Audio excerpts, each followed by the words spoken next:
Thomas Alva Edison ఈ bulb కనిపెట్టిన వ్యక్తి. అతను బైబిల్ బాగా చదివేవాడు. బైబిల్ నా బ్రతుకును వెలిగించింది, నేను బల్బును వెలిగించానని చెప్పిన వ్యక్తి. అతను చేసే ప్రతి ప్రయత్నానికి ముందు ప్రార్థించేవాడు. ఒక వ్యక్తి బైబిల్ చదివి ప్రార్థించి ప్రయత్నం చేయగా ఆ ప్రయత్నాన్ని ఫలింపజేశాడు దేవుడు. ఆ ప్రయత్న ఫలమే నేడు ప్రపంచం అంతా లైట్లు వెలిగిపోతూ ఉన్నాయి. అలాగే రైట్ బ్రదర్స్ మీరు చూస్తే వారి తండ్రి గారు కూడా ప్రార్థించేవాడు.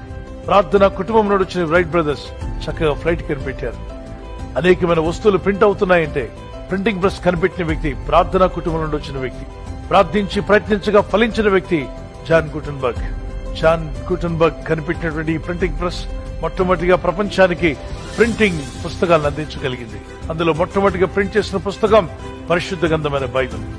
నేడు ప్రపంచంలో అనేకమైన ఆధునికమైన వస్తువులు వాడుతున్నాం. వీటన్నిటి వెనక ఏముందో తెలుసా? ప్రార్థన ప్రయత్నం యొక్క ఫలం.